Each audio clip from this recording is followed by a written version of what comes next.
Vamos em frente, vamos falar um pouquinho de um ponto bastante delicado que poderá ser determinante aí na candidatura, no projeto presidencial do ex-juiz da Lava Jato, Sérgio Moro. Quem acompanha o site, quem acompanha o noticiário, sabe que Sérgio Moro se filiou ao partido Podemos, que é um partido pequeno, e está aí diante da possibilidade de fazer coligações, de fazer alianças com partidos com uma maior estrutura, que possa garantir tempo de TV e dinheiro do fundo partidário, basicamente. Nós mostramos ontem, com detalhes, como essa festa de aniversário que vai acontecer logo mais à noite em João Pessoa, do deputado federal Julian Lemos, virou um evento de campanha pró-Moro, que passou os dias de ontem e hoje dando entrevistas, se reunindo com empresários, com líderes evangélicos que antes eram apoiadores de Bolsonaro e que agora podem pular para o barco da campanha de Moro, e mostramos que, por exemplo, o Luciano Bivar, deputado federal, presidente do PSL, que vai ser o presidente da União Brasil, aquele partido que será resultante da fusão do PSL com o DEM, quando o Tribunal Superior Eleitoral bateu o martelo sobre isso, com previsão agora no início de fevereiro, e essa festa vai virar também um momento de encontro político. O Luciano Bivar e o Sérgio Moro. Tem até um detalhezinho bacana de bastidor dessa história toda nas notas de sexta-feira da nova edição da revista Cruzoé. Você vê lá, não vou falar aqui para não dar spoiler. Pois bem, do lado do Podemos, do lado da União Brasil, eles querem se juntar com o Moro. O sonho deles é até que o Moro deixe o Podemos e se filie à União Brasil. Isso pode acontecer até março, pela lei eleitoral. Há quem, dentro da União Brasil, acredite nisso ainda. Do lado do Podemos, acredita-se que Sérgio Moro tem força para avançar nas pesquisas sem a necessidade, sem a obrigatoriedade de fazer esse tipo de aliança. Até então, a gente vinha noticiando isso nos bastidores, em reservado. O senador Eduardo Girão, como eu disse aqui ontem, vem dando declarações públicas, no sentido de que é preciso tomar cuidado com alianças, mas ele nunca fez uma observação direta, nominal, em relação a essa aliança com a União Brasil. Hoje, pela primeira vez, nós tivemos um senador do Podemos, de Sérgio Moro, que soltou o verbo em relação a esse assunto. Vou pedir para o pessoal colocar na tela, por favor. É o senador Stephenson Valentim, do Rio Grande do Norte, com quem eu conversei mais cedo. Eu liguei para ele, bastidores, né? Vocês gostam de bastidores, né? Eu liguei para ele porque o Julian Lemos me disse ontem que ele vai estar lá hoje, à noite. Aí eu peguei o telefone e liguei para o Stephenson. Stephenson, por que você está indo para o aniversário do deputado Julian? Como é que vai ser isso? Ele, não, Diego, estou gripado, estava com a voz ruim, está gripado, ainda não sabe se é influenza, se é gripe, se é Covid, vai saber, né? Tá todo mundo meio assim, né? Mas ele está gripado, disse que a gripe derrubou ele, que ele não vai mais. Infelizmente estava se programando para ir, mas não vai mais para a festa do Julian Lemos hoje à noite lá em João Pessoa. E aí, obviamente, aproveitei para perguntar a ele qual era a opinião dele sobre essa possível aliança do Podemos, de Sérgio Moro, com a União Brasil. E ele me disse que, na avaliação dele, o Moro não precisa disso, e que essa aliança com a União Brasil iria de encontro a tudo que o Podemos prega. Abro aspas para o Stephenson Valentim. Acho que Moro não precisa disso, dessa fortuna do fundo partidário. Ele já tem um nome, só precisa de as pessoas se lembrarem de quem ele mandou prender junto com toda a equipe da Lava Jato. Disse também o senador. É incoerente a gente ter um discurso de combate à corrupção, de enxugar gastos públicos, de ser contra o fundão e ficar no meio desse fuzuê, desse furacão, desse turbilhão que seria essa ligação com esse partido. Ele está se referindo à União Brasil. O senador Stephenson Valentim é um senador de primeiro mandato, ele está ainda nos planos dele e do Podemos, ele se lançar a candidato ao governo neste ano, no meio do mandato. A gente até publicou uma nota pela manhã hoje, o repórter Wilson Lima, uma belíssima nota, fazendo um levantamento prévio de que pelo menos 14 senadores devem disputar o governo de seus estados neste ano de 2022. Como eu comentei lá no Twitter, é o tal do sistema que favorece quem está no poder, né? O senador tem 8 anos de mandato, e isso não é de hoje, é desde sempre. Para ele se lançar ao governo no meio do mandato, sai, se lança e volta, ele não tem nada a perder. Pelo contrário, mesmo que perca, a avaliação que esse pessoal faz é de que vai ter visibilidade, vai ficar um nome cada vez mais conhecido, até para tentar a reeleição para mais 8 anos de Senado daqui a 4 anos. É essa a conta que se faz geralmente. O Stevenson seria o candidato e daria palanque para o Moro. Mas aí, minha gente, começa toda aquela questão de alianças, de palanques regionais, aquela lenga-lenga toda, que no final das contas é de suma importância e define eleição, os palanques dos presidentes nos seus estados.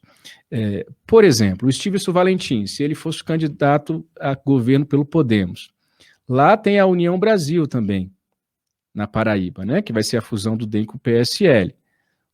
O ex-senador José Agripino Maia, você deve se recordar do Agripino, né, no DEM, que vai para a União Brasil, é um rival político lá do Stevenson Valentim.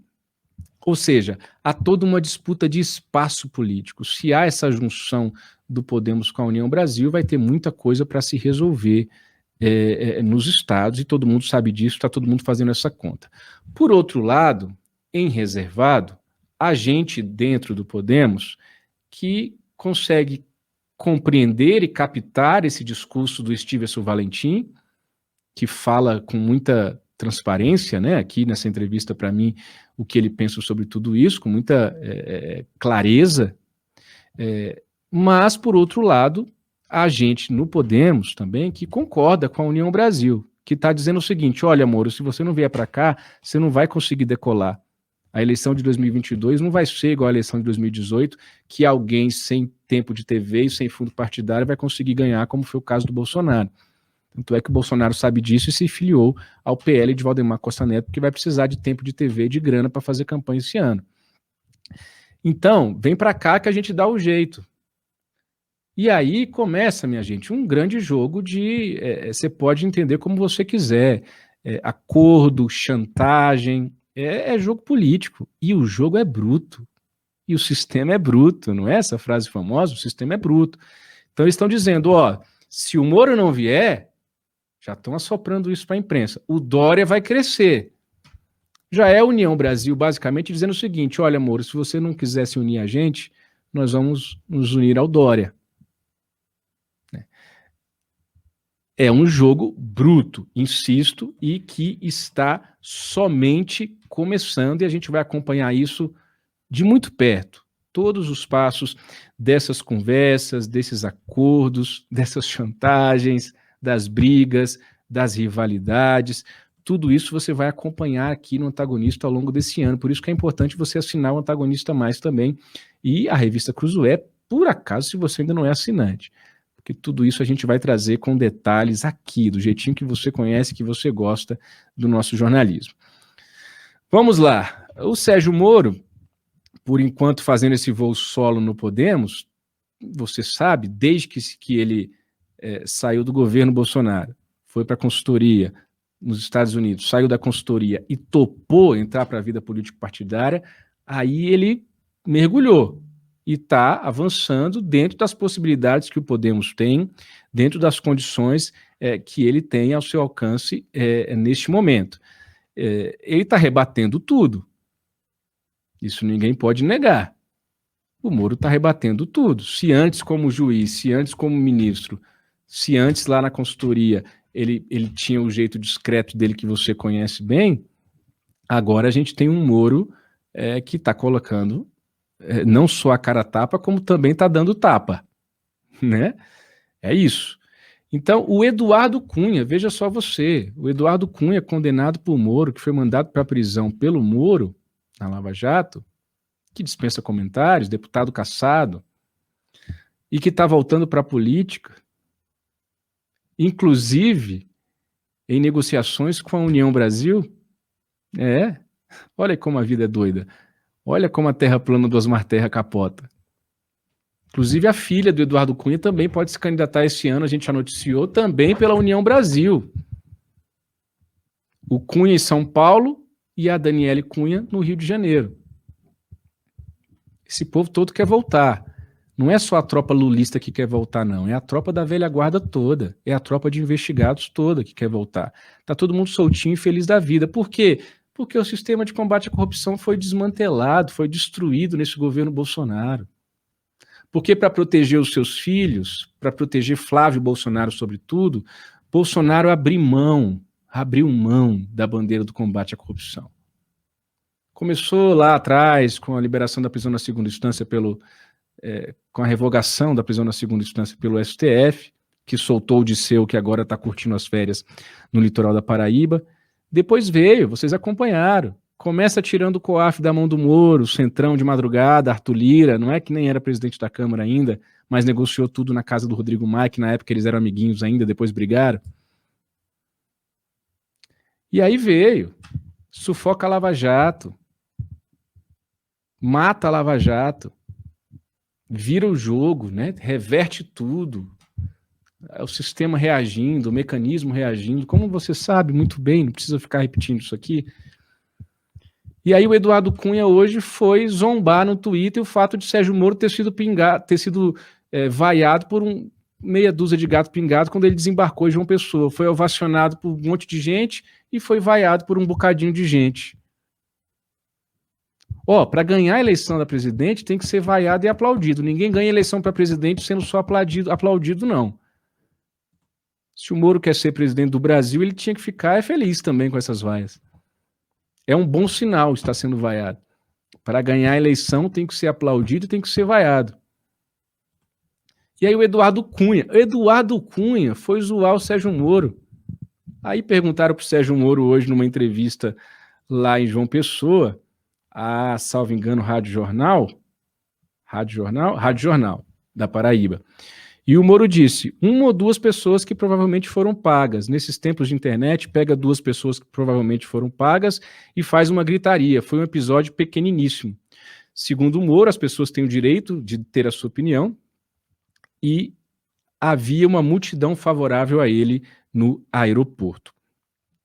Ainda em entrevista lá à imprensa da Paraíba, o Sérgio Moro falou com a rádio Arapuã FM.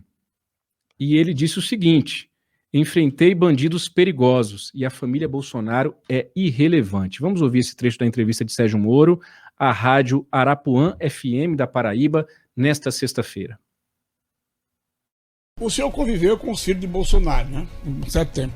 O senhor não teme eles durante a campanha? Porque agora mesmo o Carlos Bolsonaro chamou o senhor de fofoqueiro, que era de um grupinho, briga muito com Julian Leme. O senhor não teme eles durante a campanha, não?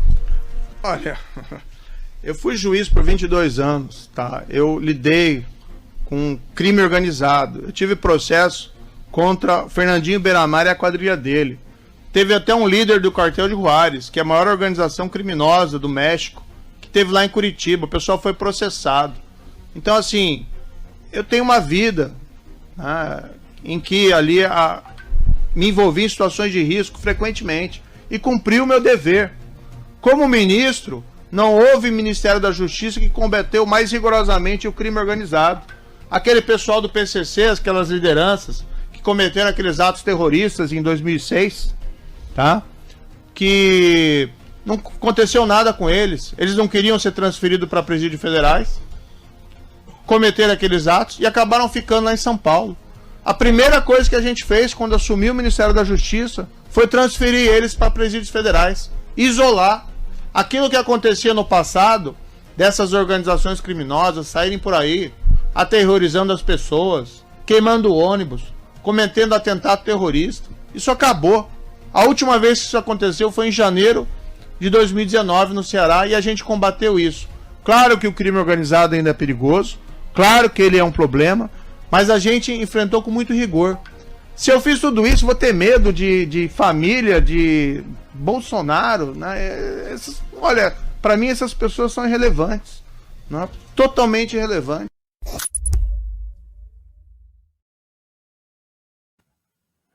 Tá aí Sérgio Moro, pré-candidato à presidência da República pelo Podemos, ex-juiz da Lava Jato, e hoje também a informação de que o ministro do STF, Alexandre de Moraes, prorrogou por mais 90 dias aquele inquérito que apura a interferência de Jair Bolsonaro na Polícia Federal, fruto de uma denúncia do próprio Sérgio Moro, que deixou o Ministério da Justiça e da Segurança Pública em razão disso, ali no início da pandemia, ainda em 2020. Alexandre de Moraes vai jogando para frente, ganha mais tempo aí, são mais 90 dias de inquérito em relação a esse assunto. Diogo Mainardi perguntou no Twitter o que mais Alexandre de Moraes está esperando.